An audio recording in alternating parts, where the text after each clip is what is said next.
Mateu 13, ndërsa kam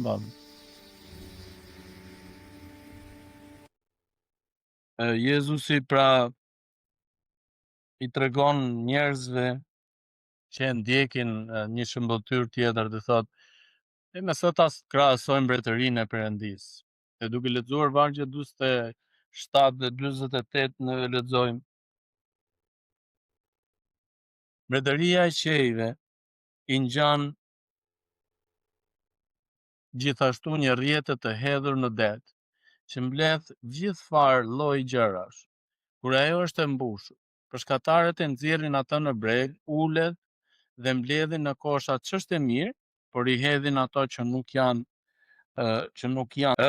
Po të lexojmë vargun 49, në fakt, Jezusi e shpjegon këtë.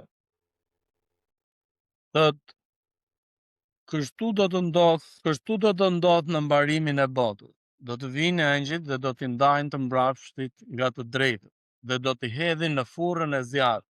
Atje do të ketë qarje dhe kërcëllim dhëmsh. Jezusi pra e shpjegon këtë, edhe neve shikojmë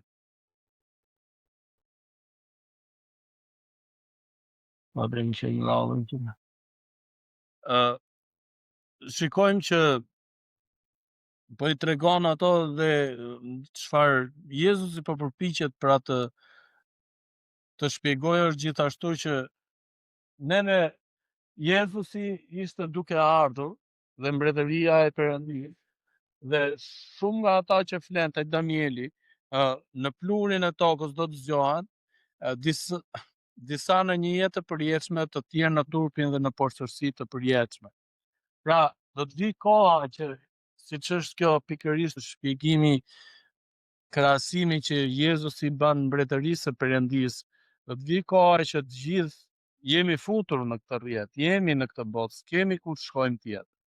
Dhe ajo çfarë neve na kërkohet të bëjmë është që të bëjmë zgjedhjen e duhur, që të ndjekim Perëndin. Ndaj edhe kur erdhi Jezusi, neve shikojmë që shumë njerëz nuk e kuptonin. Edhe pse Jezusi përpiqej ta shpjegonte edhe përpiqej që ta kuptonin, që ta bënte ato të kuptueshme për njerëzit, ata nuk e kuptonin. Jo, nëse ju kujtohet në gjitha mësimet e Jezusit, Jezusi bënte mrekullira, e bënte shërime, edhe ata i thonin përsëri, mirë, në qoftë se ti thua që je biri i Perëndis, na tregon një shenjë. Po çfarë shenjë doni tjetër, kur njerëzit janë shëruar, kur sëmundje të pashërueshme për kaq vite me radhë të paralizuar, kishin lindur paralizuar dhe po hesnin, të verbër kishin lindur të verbër edhe po shikonin. Pra, fatkeqësisht edhe këtu ku jemi ne tani në këtë momente është një epokë ligësie. Neve jemi të përfshirë, jetojmë në botën e mëkatit. Duam apo s'duam, neve përfshihe jemi, por ajo çfarë duhet të kuptojmë edhe të kujtojmë është që neve kemi privilegjin që të ndjekim Perëndin, që të zgjedhim Zotin. Është një lloj rrjete pra që mbledh besimtar dhe jo besimtar. Pra jemi të futur në një si thua sport, rrjet, ku në fund të ditës ose në fund të kohës u mbush rrjeta, u mbush kupa, mbaroi koha, kur Jezusi thotë dhe ne do të vim përpara Perëndisë dhe pikërisht me Perëndia do na tregoj se çfarë do të ndodhi me ne. Pra, rrjeta është mbretëria dhe të gjithë do të vinë edhe do të përballen me këtë. Deti është bota dhe të drejtët janë të gjitha ata që i binden Zotit. Sa e lehtë dhe sa e thjeshtë është kjo gjë. Të mbrapshtët janë të gjitha ata që nuk i binden fjalës së Perëndisë. Sa të thjeshta na duken këto gjëra, edhe kur i lexojmë këto, po këtë e dinim. Por në jetën tonë të përditshme, kur neve futemi në rrjedhën e jetës, pa dashur e pa kuptuar, neve futemi edhe bëjmë gabime. Por ajo çfarë neve duhet të kujtojmë është që në syrin e Perëndis nuk ka asnjë njeri të drejtë. Romakët 3:10 na thot, siç është shkruar, nuk ka asnjë njeri të drejtë, as dhe një. Në këtë botë, ku çdo gjë është ligësi, vetëm Perëndia mund ta bëjë përsëri të pastër dhe të shenjtë. Mund të na bëjë ne, mund ta bëjë dhe botën, mjafton që njerëzit të zgjedhin, të duan, të ndjekin Perëndin. Po të lexojmë, vazhdojmë tek Romakët, kapitulli 3, vargjet 21 deri 25 na thot: por tani, pavarësisht nga ligji, është i manifestuar drejtësia e Perëndis, për të cilën dëshmojnë ligji dhe profetët. Madje drejtësia e Perëndis është nëpërmjet besimit në Jezu Krishtin për të gjithë e mbi të gjitha ata që besojnë, sepse nuk ka dallim, sepse të gjithë mëkatuan dhe u privuan nga lavdia e Perëndis. Ashtu siç jemi në atë timonin e jetës sonë, neve shpesh herë na kap ajo rutina e jetës dhe e gjejmë veten duke mëkatuar. Ndaj dhe Perëndia na fton që të kemi Jezusin. Vargjet 24 dhe 25. Por janë shfaqsuar falas me anë të hirit të tij nëpërmjet shpengimit që është në Krishtin Jezus. Atë ka paracaktuar Perëndia për të bërë shlyerje nëpërmjet besimit në gjakun e tij, për të treguar kështu drejtësinë e tij për faljen e mëkateve që janë kryer më parë gjatë kohës së durimit të Perëndisë.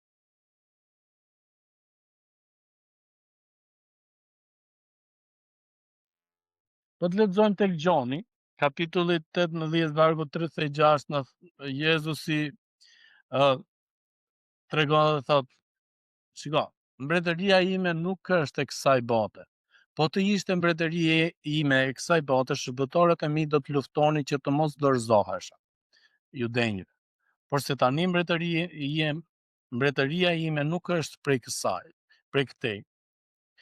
Mbretëria e Perëndis nuk është fizike dhe nuk është e kësaj bote, ndaj Jezusi zgjodhi të mbretërojë në zemrat tona. Tek e para Korintasve kapitulli 6, vargjet 19 dhe 20 na thuhet: a nuk i dini se trupi juaj është tempulli i frymës së shenjtë që është në ju, të cilin e keni nga Perëndia, dhe se nuk i përkitni vetvetes, dhe sepse u blet me një çmim. Përlëvdoni Perëndin pra në trupin tuaj dhe në frymën tuaj që i përkasin Perëndis. Pra neve jemi në këtë botë, por nuk jemi të kësaj bote. Por të gjithë njerëzit e kanë këtë lloj privilegji që të zgjedhin Perëndin. Dhe kur Jezusi po tregon pikërisht këtë shëmbulltyr dhe thotë që mbretëria e Perëndis i ngjan kësaj rrjete, të gjithë jemi të përfshirë, të gjithë do të vijmë edhe do të vijmë përpara Perëndis. Çuditërisht njerëzit e kanë të vështirë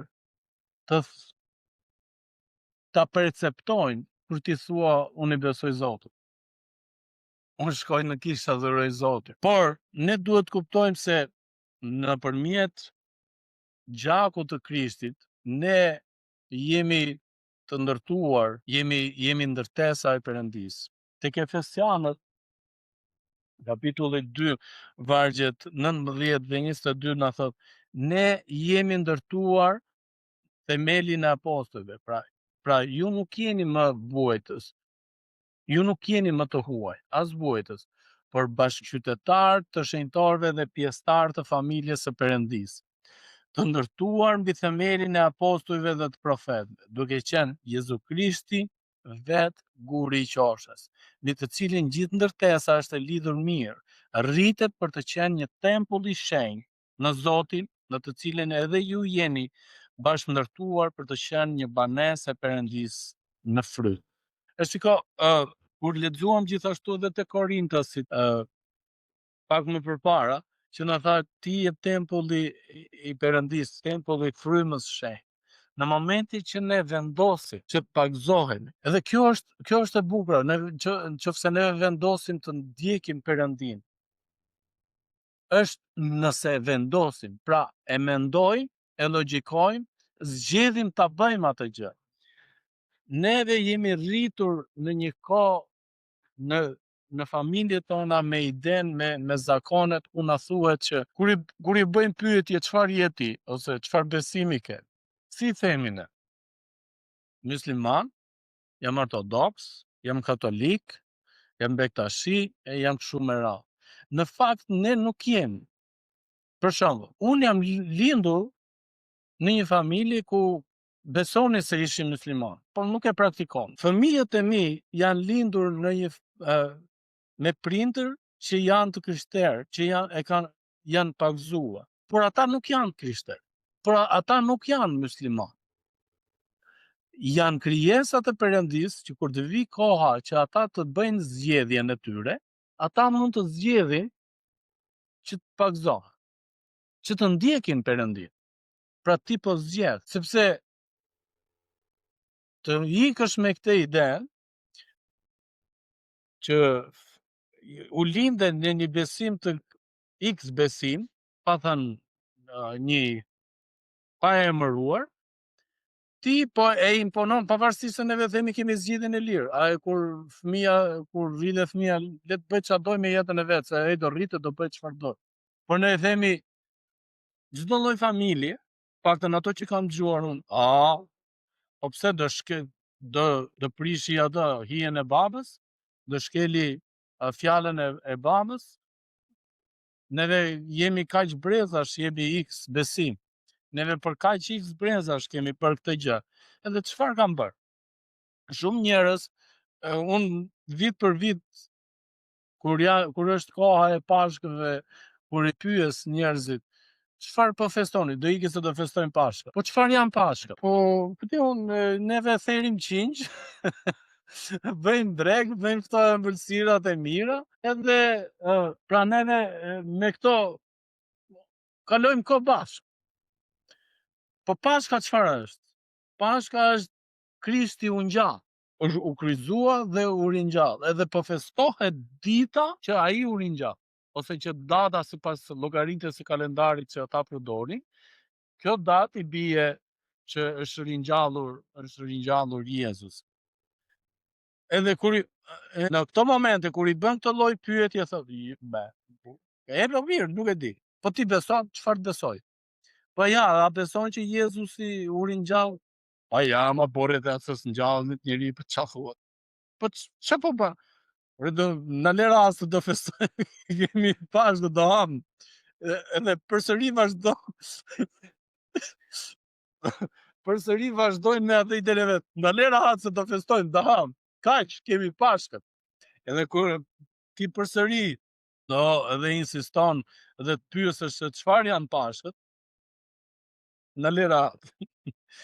Te Galatasit kapitulli 2 vargu 20 na thohet: unë u kryqëzova bashkë me Krishtin dhe nuk rroj më unë, po Krishti rron në mua. Dhe ajo jetë që tani jetoj në mish, e jetoj në besimin e Birit të Perëndisë, që më ndeshi dhe dha veten për mua. Të ndryshosh jetën tënde plotësisht për Zotin dhe të jetosh për Zotin. Kjo do të thotë jeta si besimtar. Edhe kur futesh në mbretërinë e Perëndisë, ti përsëri ti futesh me këtë. Ke vendosur që të ndjekësh Perëndin duke u pagzuar. Edhe ndodh ajo që neve sapo e shpjeguam pak ringjalljen e Jezus. Në mënyrë që ti të shpëtohesh, në mënyrë që ti të falësh, të marrësh faljen e mëkateve, ti duhet pagzohesh. Pra kur zhytesh në ujë, edhe këtu është që disa praktikojnë pagzime të ndryshme. I bëjnë me spërkatje, ja bëjnë fëmijëve të vegjël, Po kur edhe çfarë bëjnë në momentin që ai e pagëzojnë fëmijën, ky është si krishter, ky është ortodoks, ky është katolik. Por në fakt, nëse neve do t'i referoheshim Biblës dhe çfarë Bibla na thot, Bibla thot që ti duhet pagëzohesh, pra të zhytesh, të vdesësh. Po flasim për vdekje simbolike që është vdekja shpirtërore, dhe ti kur zhytesh në ujë, edhe kur del nga uji ti je një person i ri. Pra ti ke vendosur të ndjekësh Jezusin, dhe çfarë? Ti beson që Jezusi u kryqëzua, u ringjall. Dhe ti pagëzohesh në emrin të Atit, të Birit dhe të Frymës së Shenjtë për faljen e mëkateve dhe merr frymën e dhuratën e Frymës së Shenjtë. Gjoni 14:20-21 na thot: atë ditë do të mësoni se unë jam në Atin tim dhe se ju jeni në mua dhe unë në ju.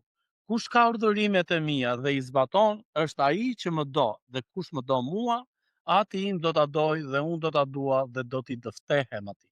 Pra si ndodh kjo? Kur neve bëm procesin e le të themi pagëzimit, neve morëm dhuratën e Frymës së Shenjtë. Dhe Jezusi po thot: ti je në mua dhe unë jam në te. Lexuam pak më përpara, ti je tempulli i Perëndis. Je te themeli i Perëndis, je ndërtuar. Perëndia ta bler me gjakun e tij. Ne duhet kuptojmë gjithashtu që jo të gjithë janë të Krishtit. Tek Mateu 24 vargu 4 dhe 5 na thuhet: dhe Jezusi duke përgjigjur i tha atyre: ruhuni se mos ju mashtron ndokush, sepse shumë do të vinë në emrin tim duke thënë unë jam Krishti, dhe do të mashtrojnë shumë njerëz. Tek Mateu 7 vargjet 15 dhe 16: ruhuni nga profetët e rrem të cilët vinë te ju duke ushtan si dele, por për brenda janë ulshër, grabitçar. Ju do t'i njihni nga frytet e tyre. A vilet vallë rrush nga ferrat ose fiq nga murriza? Tek e dyta Timoteut kapitulli 3 vargjet 13 dhe 15 na thot: por njerëzit e këqij dhe mashtrues do të shkojnë keq e më keq, duke gënjur dhe duke u gënjur vet. Por ti qëndron në ato që mësove dhe u binde plotësisht, duke ditur prej kujt i mësove, dhe se që nga fëmijëria e njeh shkrimet e shenjta të cilët mund të bëjnë të ditur për shpëtimin me anë të besimit që është në Krishtin Jezus. Neve na ftohet që të analizojmë. Ne duhet të hulumtojmë dhe të kuptojmë vetë që edhe të vendosim që kjo është fjala e Perëndisë, që na bën ne të shpëtojmë, të ndjekim apo mos ta ndjekim, të bindem. Pra, ti nuk mund të shkosh tek prifti edhe të rrëfehesh, edhe prifti thot shko dhe mëkatet e tua t'janë falë. Vetëm Perëndia mund t'i fali mëkat. Dhe nëse ti dëshiron që të kesh këtë lloj marrëdhënie me Perëndinë, është vetëm duke e krijuar atë marrëdhënie në pagëzim. Pra duke vendosur ti, duke zgjedhur ti që të jesh në Zotin. Tek e dyta Korintasve 13:5 na thot: analizoni veten tuaj, a jeni në besim? Provoni veten tuaj, a thua nuk e njihni vetveten se Jezu Krishti është në ju, veç në qofshit përjashtuar. Tani është momenti ku neve kemi këtë lloj mundësie për ata që janë në besim të analizojnë veten tonë. Tani është koha, sepse kur ata si e tregoi Jezusi atë shëmbulltyrën, na thot: kur rrjeta është e mbushur, ç'a bëjnë peshkatarët? E nxjerrin. Edhe pastaj fillojnë të ndajnë çfarë është e mirë, çfarë është e keq. Neve kemi mundësinë që koha, rrjeta nuk ka dalë akoma. Koha nuk na ka mbaruar akoma. Neve kemi mundësi tani që të analizojmë veten tonë, që për besimin ku jemi, çfarë neve themi që besojmë, pa dashur të paragjikuar askënd, por a jam unë në rregull me Zotin? A jam unë në rrugën e dur duke ndjekur Perëndin? Neve po e shikojmë që pasuritë nuk e blejnë dot jetën. edhe pse mund të na ndihmojnë, mund të jenë të për një kohë, për një afat të shkurtër, por nuk janë që e blejnë jetën. Vetëm Perëndia ta adhuron jetën. Dhe ne kemi këtë lloj bekimi kaq të madh që të analizojmë, të shikojmë ku jemi. Tani është koha, tani është momenti që ne t'i japim Perëndis lavdinë që i meriton. Edhe kur jeta të ngrihet lart, edhe koha kur të mbarojë, ne nuk do të friksohemi, të trembemi dhe të themi do na hedhin tek korshi i plerave. Por neve e dim që Perëndia na ka larë me gjakun e Krishtit dhe ne do të shkojmë me të mirët. Jo se jemi bërë ne vetë, sepse nëse neve do ta kishim këtë lloj mundësie që të bëheshim të mirë në sytë e Perëndisë, pra të pastroheshim, të shlynim mëkatin ton, nuk do ishte nevojshme ardhja e Jezus. Pra neve kemi këtë lloj besimi, ne kemi këtë lloj mundësie, ne kemi këtë lloj bekimi. Tani është koha që ne mund të veprojmë.